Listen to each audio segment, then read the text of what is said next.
सम्मानित साथियों, सादर जय हिंद, जय भारत। सम्मानित साथियों, भारत के लोकतंत्र में वोट की कीमत बहुत बड़ी होती है। जो समाज अपनी ताकत को समझा, अपनी वोट की कीमत को समझा, वह विकास और तरक्की के रास्ते पर गया। खासकर मैं चौहान समाज के लोगों से मैं कहना चाहता हूँ कि चौहान समाज वोट की कीमत को कभी समझा नहीं। किसी महापुरुष ने कहा है कि भारत की लोकतंत्र में वोट की रूपी वह तलवार है, अगर इसका आप लोग सही इस्तेमाल कर दिए तो दुश्मन का गला काट लोगे, अगर इसका आप गलत इस्तेमाल किए तो अपने गला काट लोगे। आज 80 साल से चौहान समाज वोट का ही केवल दुरुपयोग किया है, अपना गला काटा है, अपने बेटा बेटी के लिए का गला काटा है। कभी अपनी बेटा बेटी की शिक्षा के लिए, कभी अपनी बेटी की सुरक्षा के लिए, कभी अपने मान सम्मान के लिए, कभी अपने अधिकार के लिए, कभी सामाजिक समरसता के लिए, कभी वोट अपने को नहीं किया है। सम्मानित साथियों, एक रोग होता है मोतियाबिंद, जिसमें नज़दीक के लोग नहीं दिखाई देते हैं, दूर के लोग दिखाई देते हैं। हमारे चौहान समाज एक ही रोग से ग्रसित है, जिसका नाम है मोदियाबिंद।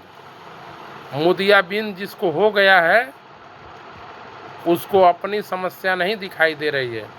हमारा बेटा बेरोजगार है, वह नहीं दिखाई दे रहा है। हमारे बेटा बेटी को उचित शिक्षा नहीं मिल पा रही है, वो नहीं दिखाई दे रहा है। हमारा हक अधिकार लूटा जा रहा है, वो नहीं दिखाई दे रहा है। हमारे आए दिन नौजवानों की हत्या हो रही है, वो नहीं दिखाई दे रहा है।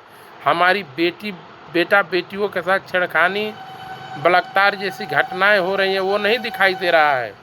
हमको पाकिस्तान की महंगाई दिखाई दे रही है, हिंदू मुसलमान दिखाई दे रहा है, भारत पाकिस्तान दिखाई दे रहा है। यह मोदियाबिंद का मुख्य लक्षण है। साथियों, उत्तर प्रदेश के पिछले विधानसभा चुनाव में भाजपा 100 सीट 1000 से लेकर 5000 के बीच में जीती थी, और समाजवादी पार्टी 150 सीट 1000 से लेकर 500 के बीच में हारी थी। यदि भाजपा की 100 सीट कम हो जाती तो समाजवादी पार्टी की सरकार बन जाती।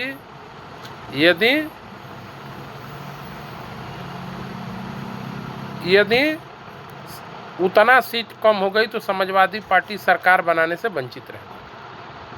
मैं कहता हूं कि आप कुर्सी पर बैठने वाला नहीं बन सकते हो, तो कुर्सी को हिलाने वाला भी बन जाओ, तभी कुछ बात बन जाएगी।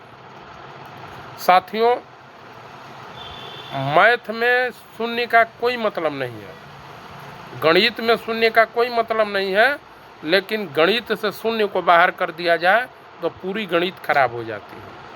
ठीक उसी प्रकार चौहान समाज है। पूरे उत्तर प्रदेश के 402 विधानसभा पर 5000 से लेकर 50,000 तक निर्णायक भूमिका में है। यदि चौहान समाज भाजपा से केवल हट जाए, अपनी ताकत अपने पास बटोर ले, तो पूरी मोदी सरकार और योगी सरकार घुटने के बल पर नाक रगड़ देगी। चौहान समाज के सामने आपका हक मिल जाएगा, अधिकार मिल जाएगा, सम्मान मिल जाएगा। आप लोग अपनी ताकत दलालों के बहकावे में आकर दे देते हैं, अलग अलग नारों में आकर दे देते हैं, कांवड़ यात्रा मंदिर के नाम पर दे देते हैं। लेकिन जिनको आप वोट देते हैं, जिनकी रैलियों में जाकर आप भीड़ लगाते हैं, उसमें आपके बेटा बेटी को कितना अधिकार मिलता है, आपके लोग कितने सरकारी विभाग में शामिल होते हैं, आपके लोग कितने ठेकेदार बनाए जाते हैं। मंत्री विधायक की बात छोड़िए, हिस्सेदारी की बात कर लो। यदि 100 दरोगा की भर्ती है, उसमें 5 हमारा भी होना चाहिए। यदि 100 बाबू चपरासी डीएम एसडीएम किसी चीज़ की भर्ती होती है तो उसमें हमारा 2-4 होना चाहिए। हम अधिकार की बात करना चाहते हैं, हिस्सेदारी की बात करना चाहते हैं। चौहान समाज कभी हिस्सेदारी का बात नहीं किया, अपनी ताकत को फ्री में दे दिया।